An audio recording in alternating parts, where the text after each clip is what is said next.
So sir, ఇల్లు కొనాలంటే ముందుగా చూసుకోవాల్సిన అంశాలు ఏముంటాయి సార్? ఓకే అండి. అంటే ప్రధానంగా ఇల్లు కొనాలనుకున్నప్పుడు అంటే అది కొత్త ఇల్లా, పాత ఇల్లా? అవును. సో కొత్తది అయితేనేమో ప్రధానంగా మనం చూసుకోవాల్సింది ఎవరైతే అమ్ముతున్న పర్సన్ ఉన్నాడో అమ్మే పర్సన్కి సంబంధించిందే ఈ ప్రాపర్టీ కాదా. చాలామంది కొత్తగా అమ్మే వాళ్ళు ఎట్లుంటారంటే డెవలపర్స్ అయి ఉంటారు. డెవలపర్స్ వేరు, ఆ ల్యాండ్ ఓనర్ వేరు. సో అమ్మే పర్సన్కు ఆ ల్యాండ్ ఓనర్కు రిలేషన్ ఉంటుంది, కానీ అమ్ముతున్న పర్సను మనకు డైరెక్ట్ రిజిస్ట్రేషన్ చేయలేడు. ఖచ్చితంగా మళ్ళీ ల్యాండర్ ఓనర్ తోటే రిజిస్ట్రేషన్ చేయాలి. ఈయనప్పుడు ఏమై ఉంటాడు, ఓన్లీ డెవలపర్ అయినా ఉంటాడు లేదా ఏజీపీఏ హోల్డర్ అయినా ఉంటాడు. సో మనం ఏదైనా అంటే కొత్తదైనా పాతదైనా ఇల్లు తీసుకునేటప్పుడు ముందు మనకు ఎవరైతే అమ్ముతాను వచ్చిన పర్సన్ ఉన్నాడో ఆ పర్సన్కి సంబంధించిన ఆధార్ ప్యాన్ తీసుకోవాలి. అవును. ఏ ప్రాపర్టీ అయితే అమ్ముతా అంటున్నాడో ఆ ప్రాపర్టీకి సంబంధించిన లింక్ డాక్యుమెంట్ అడగాలి. అవును. అమ్ముతా అన్న పర్సన్కే ఈ ప్రాపర్టీకి ఏమైనా రిలేషన్ ఉందా లేదా తెలుస్తుంది మనం. అవును. అమ్ముతా అన్న పర్సన్కు ఈ ప్రాపర్టీకి ఏమి రిలేషన్ లేదనుకోండి, మీరు ఇతని దగ్గర కొనొద్దు. అవును. ఎందుకంటే అది వేరే వాళ్ళ పేరుతో ఉన్నప్పుడు వాళ్ళు రిజిస్ట్రేషన్ చేస్తారు తప్ప ఈయన రిజిస్ట్రేషన్ మనకు చేయలేడు కదా. అవును. కాబట్టి ఖచ్చితంగా మనం ఫస్ట్ లింక్ డాక్యుమెంట్ తీసుకుంటే ఆ లింక్ డాక్యుమెంట్లో ఎవరి పేరు అయితే ఉందో మనకి ఇచ్చిన ఆధార్ ఎవరైతే ఉందో మ్యాచ్ అయితే ఓనర్, కాకపోతే ఓనర్ కాదు, ఈయన ఏజీపీ హోల్డరో లేకపోతే ఏజెంటో అయి ఉంటాడు.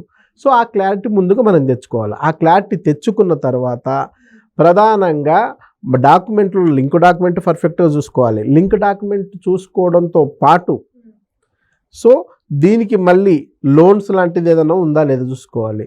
సో ఇంతకు ముందు ఈ ప్రాపర్టీ ఎవరికైనా రిజిస్టర్డ్ అయ్యి ఉంటే అది కూడా ఈ లింకులో ఉంటుంది.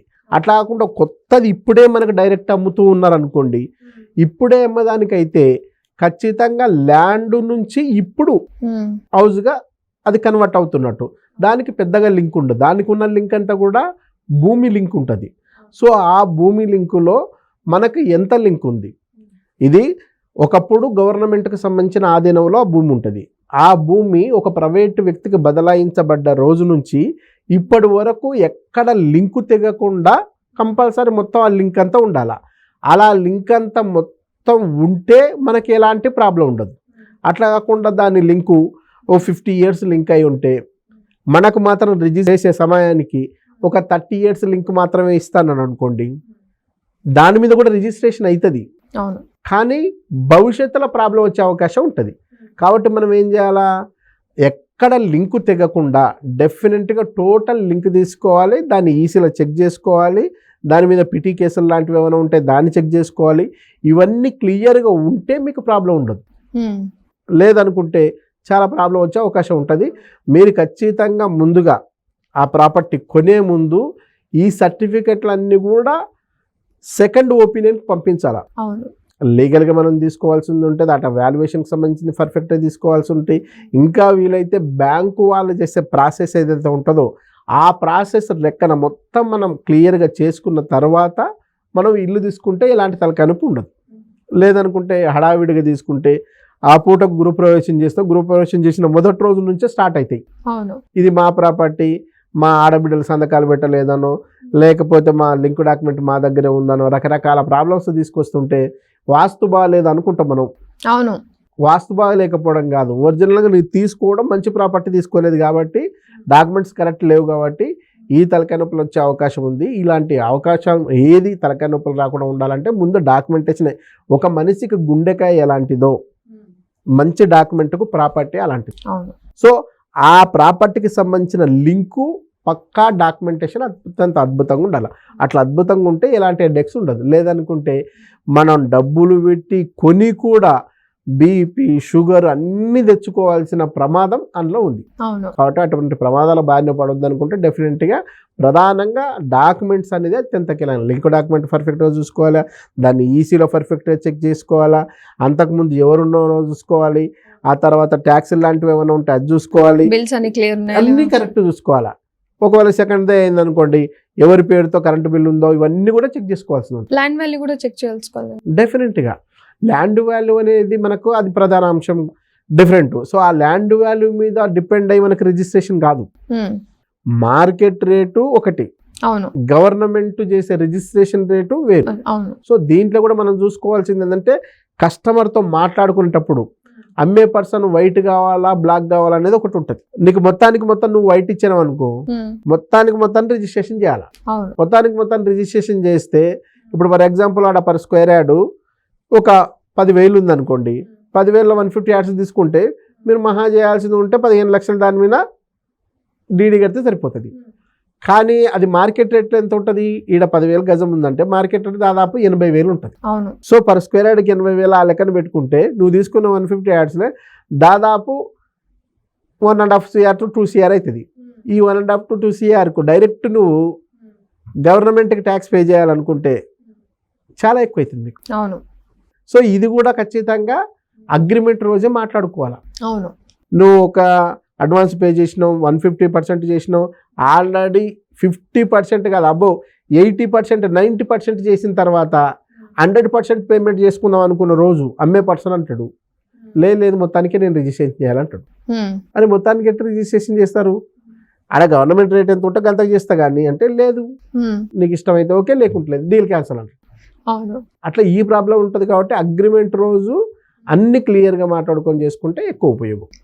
సో దానివల్ల హెడ్ఏక్ లేవద్దు అనుకుంటే డెఫినెట్గా అన్ని సెట్ చేసుకొని అగ్రిమెంట్ రోజే నీట్గా మాట్లాడుకొని అవసరమైతే నీట్గా రాసుకొని కరెక్ట్గా రిజిస్ట్రేషన్కి పోతే ఎలాంటి ప్రాబ్లమ్స్ ఉండవు. Okay, thank you so much. Yeah, welcome అండి. సో సార్, ఇల్లు కొనాలంటే ముందుగా చూసుకోవాల్సిన అంశాలు ఏముంటాయి సార్? ఓకే అండి, అంటే ప్రధానంగా ఇల్లు కొనాలనుకున్నప్పుడు అంటే అది కొత్త ఇల్లా పాత ఇల్లా? సో కొత్తది అయితేనేమో ప్రధానంగా మనం చూసుకోవాల్సింది ఎవరైతే అమ్ముతున్న పర్సన్ ఉన్నాడో అమ్మే పర్సన్కి సంబంధించిందే ఈ ప్రాపర్టీ కాదా. చాలామంది కొత్తగా అమ్మే వాళ్ళు ఎట్లుంటారంటే డెవలపర్స్ అయి ఉంటారు. డెవలపర్స్ వేరు, ఆ ల్యాండ్ ఓనర్ వేరు.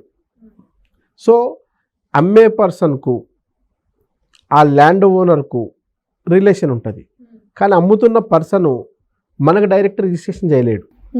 ఖచ్చితంగా మళ్ళీ ల్యాండర్ ఓనర్ తోటే రిజిస్ట్రేషన్ చేయాలి. ఈయనప్పుడు ఏమై ఉంటాడు, ఓన్లీ డెవలపర్ అయినా ఉంటాడు లేదా ఏజీపీఏ హోల్డర్ అయినా ఉంటాడు. సో మనం ఏదైనా అంటే కొత్తదైనా పాతదైనా ఇల్లు తీసుకునేటప్పుడు ముందు మనకు ఎవరైతే అమ్ముతాను వచ్చిన పర్సన్ ఉన్నాడో ఆ పర్సన్కి సంబంధించిన ఆధార్ ప్యాన్ తీసుకోవాలి. ఏ ప్రాపర్టీ అయితే అమ్ముతా అంటున్నాడో ఆ ప్రాపర్టీకి సంబంధించిన లింక్ డాక్యుమెంట్ అడగాలి. అమ్ముతా అన్న పర్సన్కే ఈ ప్రాపర్టీకి ఏమైనా రిలేషన్ ఉందా లేదా తెలుస్తుంది మనం. అమ్ముతా అన్న పర్సన్కు ఈ ప్రాపర్టీకి ఏమి రిలేషన్ లేదనుకోండి, మీరు ఇతని దగ్గర కొనొద్దు. ఎందుకంటే అది వేరే వాళ్ళ పేరుతో ఉన్నప్పుడు వాళ్ళు రిజిస్ట్రేషన్ చేస్తారు తప్ప ఈయన రిజిస్ట్రేషన్ మనకు చేయలేడు కదా. కాబట్టి ఖచ్చితంగా మనం ఫస్ట్ లింక్ డాక్యుమెంట్ తీసుకుంటే ఆ లింక్ డాక్యుమెంట్లో ఎవరి పేరు అయితే ఉందో మనకి ఇచ్చిన ఆధార్ ఎవరైతే ఉందో మ్యాచ్ అయితే ఓనర్, కాకపోతే ఓనర్ కాదు, ఈయన ఏజీపీ హోల్డరో లేకపోతే ఏజెంటో అయి ఉంటాడు. సో ఆ క్లారిటీ ముందుగా మనం తెచ్చుకోవాలి. ఆ క్లారిటీ తెచ్చుకున్న తర్వాత ప్రధానంగా డాక్యుమెంట్లో లింక్ డాక్యుమెంట్ పర్ఫెక్ట్గా చూసుకోవాలి. లింక్ డాక్యుమెంట్ చూసుకోవడంతో పాటు సో దీనికి మళ్ళీ లోన్స్ లాంటిది ఏదైనా ఉందా లేదా చూసుకోవాలి. సో ఇంతకు ముందు ఈ ప్రాపర్టీ ఎవరికైనా రిజిస్టర్డ్ అయ్యి ఉంటే అది కూడా ఈ లింకులో ఉంటుంది. అట్లా కాకుండా కొత్తది ఇప్పుడే మనకు డైరెక్ట్ అమ్ముతూ ఉన్నారనుకోండి, ఇప్పుడే అమ్మదానికైతే ఖచ్చితంగా ల్యాండ్ నుంచి ఇప్పుడు హౌస్గా అది కన్వర్ట్ అవుతున్నట్టు దానికి పెద్దగా లింక్ ఉండదు. దానికి ఉన్న లింక్ అంతా కూడా భూమి లింక్ ఉంటుంది. సో ఆ భూమి లింకులో మనకు ఎంత లింక్ ఉంది, ఇది ఒకప్పుడు గవర్నమెంట్కి సంబంధించిన ఆధీనంలో ఆ భూమి ఉంటుంది. ఆ భూమి ఒక ప్రైవేటు వ్యక్తికి బదలాయించబడ్డ రోజు నుంచి ఇప్పటి వరకు ఎక్కడ లింకు తెగకుండా కంపల్సరీ మొత్తం ఆ లింక్ అంతా ఉండాలి. అలా లింక్ అంతా మొత్తం ఉంటే మనకి ఎలాంటి ప్రాబ్లం ఉండదు. అట్లా కాకుండా దాని లింకు ఓ 50 years లింక్ అయి ఉంటే మనకు మాత్రం రిజిస్టర్ చేసే సమయానికి ఒక 30 years లింక్ మాత్రమే ఇస్తానని అనుకోండి, దాని మీద కూడా రిజిస్ట్రేషన్ అవుతుంది.